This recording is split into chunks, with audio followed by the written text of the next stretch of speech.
15 November पासून मनोज जरांगे पाटील महाराष्ट्राचा दौरा करणार।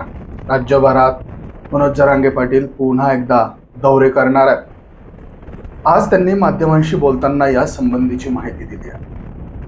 महाराष्ट्रातील मराठा समाजाच्या गाठीभेटी घेण्यासाठी ते पुन्हा एकदा दौरा सुरू करणार आहेत। 15 नोव्हेंबर पासून 23 नोव्हेंबर पर्यंत दौरे करणार असल्याचं मनोज जरांगे पाटील यांनी सांगितलं।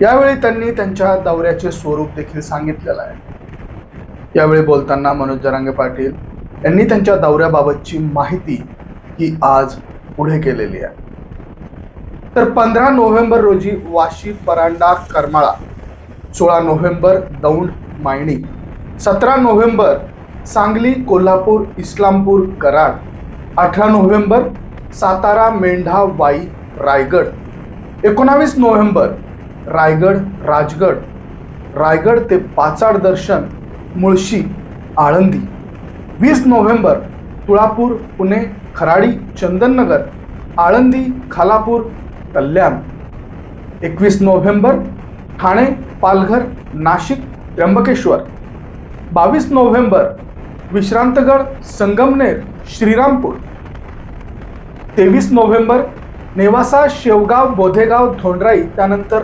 अंतरवाली, कोल्हापूर येथून शाहू महाराजांच्या स्मारकापासून या दौऱ्याची सुरुवात करणार असल्याचं देखील मनोज जरांगे पाटील यांनी यावेळेस म्हटलेलं आहे।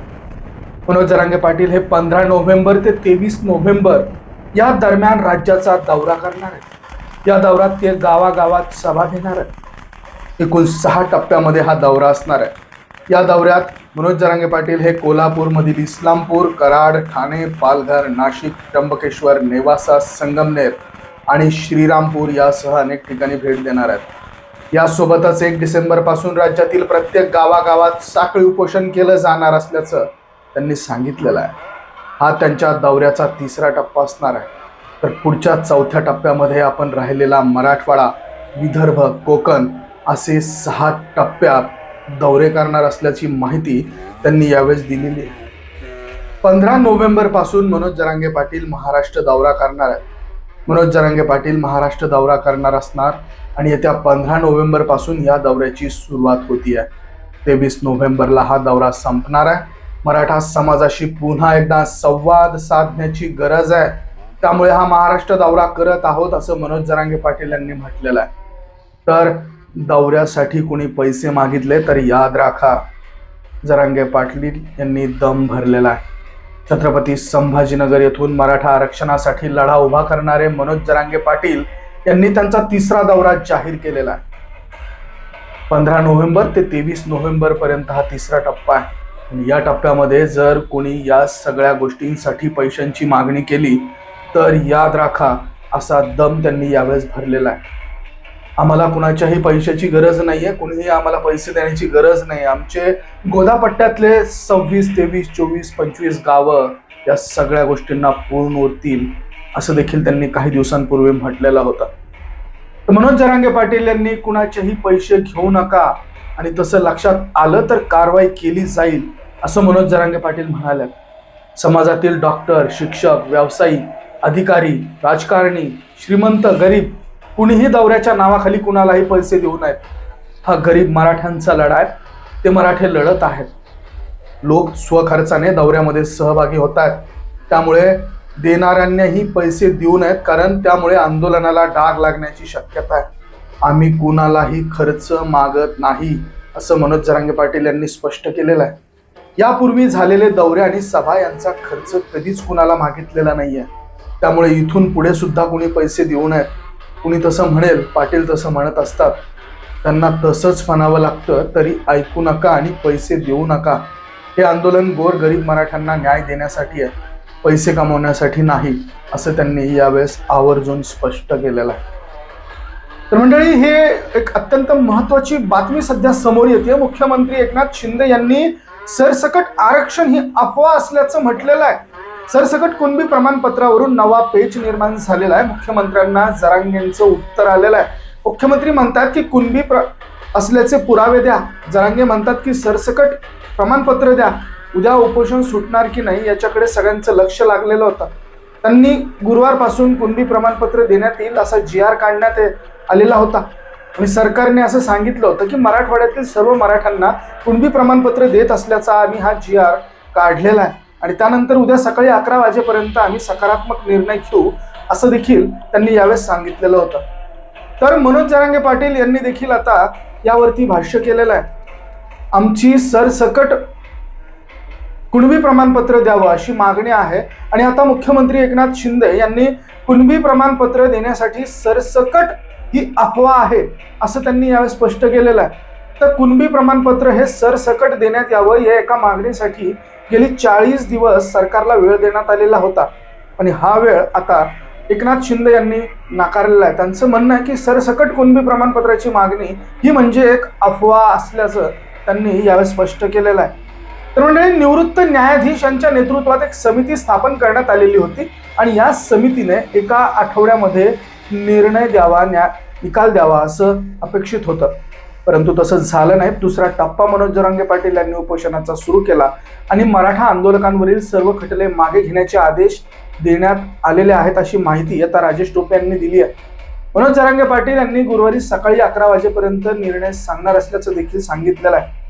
मनोज जरांगे पाटील यांची तब्येत याची आम्हाला काळजी आहे असं देखील मुख्यमंत्र्यांकडून वारंवार सांगितलं जात होतं आणि त्यातच आता जेव्हा दुसरं उपोषण सुटलं आणि दुसऱ्या उपोषणामध्ये महाराष्ट्र राज्याचं जे शिष्टमंडळ आणि जे मंत्रिमंडळ आंतरवाली सराटी या गावामध्ये दाखल झालेलं होतं, या मंत्रिमंडळाने आणि या शिष्टमंडळाने सरसकट कुणबी प्रमाणपत्र 24 डिसेंबर 2 जानेवारी त्यानंतर तारखांचा घोळ हा निर्माण झाला, तारखांचे पेच हे निर्माण झाले. आता त्यानंतर सरसकट कुणबी प्रमाणपत्र ही अफवा असल्याची अत्यंत मोठी विधान मुख्यमंत्र्यांनी केलेलं आहे. सरसकट हा शब्द नाही असं देखील त्यांचं या गोष्टींपासून म्हणणं समोर येत आहे.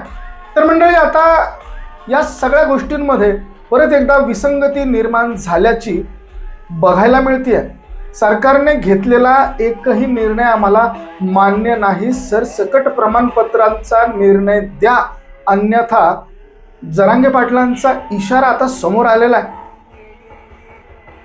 मराठा आरक्षणाच्या मुद्द्यावरून सुरू असलेलं आंदोलन थांबवण्यासाठी न्यायमूर्ती शिंदे समितीच्या आधारे कुणबी प्रमाणपत्र देण्याचा निर्णय घेतला गेला.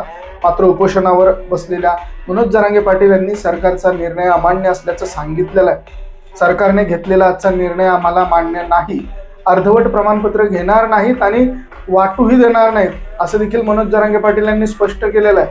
मराठा आरक्षणासाठी विशेष अधिवेशन बोलावण्याची त्यांनी मागणी केली होती. सरकारने पावलं न उचलल्यास आपण पुन्हा एकदा एक नवीन दिशा आंदोलनाला देणार असल्याचं त्यांनी सांगितलेलं आहे. आणि बीडमधील हिंसाचाराच्या प्रकरणी निर्दोष मराठा युवकांना अटक करण्यात आलेलं आहे आणि ही दडपशाही बंद करावी असा मनोज जरांगे पाटील यांनी सरकारला इशारा देखील दिलेला आहे. त्याचबरोबर सरसकट कुणबी प्रमाणपत्र देण्यात यावे ही मागणी मनोज जरांगे पाटील यांनी जोर धरून लावलेली आहे.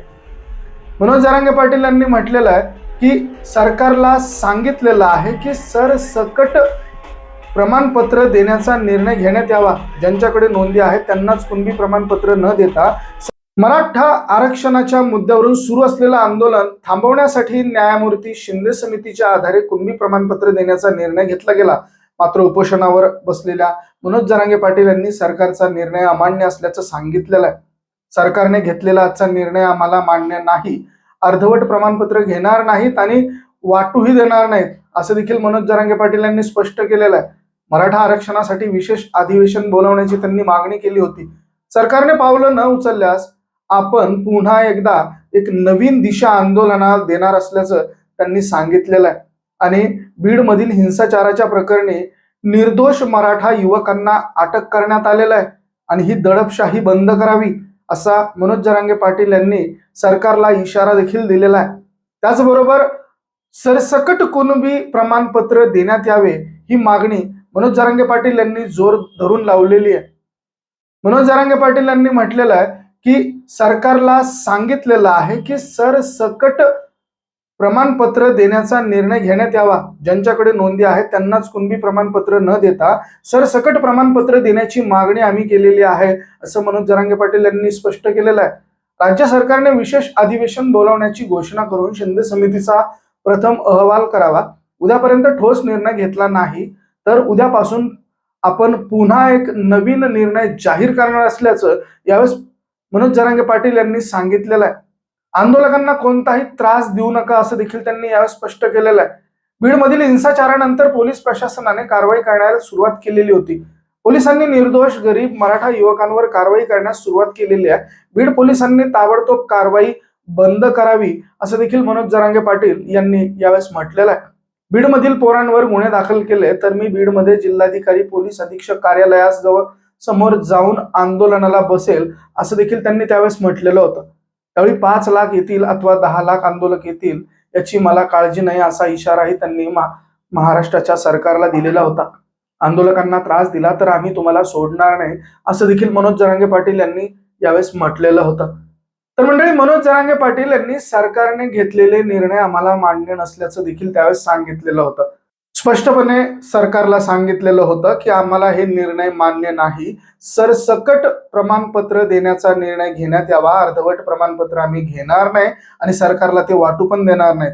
सरकारने विशेष अधिवेशन बोलवण्याची घोषणा करून शिंदे समितीचा प्रथम अहवाल तयार करून राज्याचा दर्जा देऊन प्रमाणपत्र सरसकट द्यावीत. उद्यापर्यंत ठोस निर्णय घेतला नाही तर उद्यापासून आम्ही नवीन निर्णय जाहीर करू असं देखील मनोज जरांगे पाटील यांनी यावेळेस स्पष्ट केलेलं आहे. अगोदर आमचे आंदोलन, नंतर तुमची संचारबंदी, बीडमधील पोरांवरचे गुन्हे जे दाखल करण्यात आलेले आहे ते मागे घ्या, अन्यथा मी बीडमध्ये कलेक्टर SP कार्यालयासमोर 10 लाख आंदोलकांना घेऊन बसेल. महाराष्ट्रातील कोणत्याही आंदोलकाला त्रास दिला तर आम्ही तुम्हाला सोडणार नाही. एकदा झालं बस झालं, आता पुढे सहन करणार नाही. केजमधील लोकांना उचलण्याची गरज नव्हती, ते आंदोलन करत होते. शहाणे व्हा. बीडचे SP जातीयवादी आहेत. तुम्ही तुमच्या लोकांना तंबी द्या. बीडसह महाराष्ट्रातील लोकांना त्रास देऊ नका. अधिवेशन बोलवा. मुख्यमंत्री यांना स्पष्टपणे सांगितलेलं होतं जेवढ्या नोंदी तेवढेच प्रमाणपत्र जमणार नाही, मग तुमचं आमचं जमणार नाही असं देखील त्यांनी त्यावेळेस सांगितलेलं होतं. आम्ही 50% आहोत. बौद्ध, मुस्लिम, धनगर, OBC यांचा आम्हाला पाठिंबा आहे. अर्धवट निर्णय आम्हाला मान्य नाही. तुम्ही सरसकट कुणबी प्रमाणपत्र देण्याचा निर्णय घ्या. OBC नेत्यांना खाता तर खाता, धमक्या देऊन गोरगरिबांच्या मराठी पोरांची मारायची का? फुकट ते फुकट खायचं आणि वरतून धमक्या द्यायच्या. 37% लोकसंख्येला 30% आरक्षण असतं का? कोण कोण आंदोलन करतंय ते पाहून घेऊ. आमच्या मराठ्यांची गरज नाहीये का तुम्हाला असं देखील त्यांनी सरकारला सांगितलंय. तर फडणवीस यांना टार्गेट, त्यांना आयुष्यात दुसरं काय आलं? घर कोणी जाळलं आम्हाला माहित नाही, पण भाजप तुमच्यामुळे संपायला आलाय. आमच्या पैशांवर बासुंदी गुलाबजामुन खायले तर काय करायचं ते? तुम्ही किती ताकदवर आहात, किती 307 करायचे ते करा असं मनोज जरांगे पाटील यांनी फडणवीसांना म्हटलं होतं. उद्धव ठाकरेंच्या फोनवर प्रतिक्रिया, माझं बोलणं झालं, सरकारला आम्ही वस्तात भेटलो असं जरांगे म्हणाल्यात. OBCंनी सरकारचे ऐकून रस्त्यावर येऊ नये. शासनाची इंटरनेट सेवा बंद होत असल्याचे मेसेजेस OBCंना सांगतो. सरकारचं ऐकून रस्त्यावर येऊ नका, हे मराठा OBC झुंज लावणार आहेत. राज ठाकरेंच्या पत्रांचा आदर त्यांनी केलेला आहे. राज ठाकरे यांच्या म्हणण्याचा आदर आहे. हे भंपक असो की कसंही असो, पण सरकारच्या धमक्यांना घाबरणार नाही. अंगावर आल्यावर सोडणार नाही. याला सरकार जबाबदार असेल. एक उपमुख्यमंत्री याला खास करून जबाबदार असेल असं देखील त्यांनी आवर्जून म्हटलेलं होतं. वातावरण जाणून बुजून खराब करू नका. उद्यापासून आम्ही एक नवीन निर्णय जाहीर करू असं देखील त्यांनी यावेळेस सांगितलेलं होतं.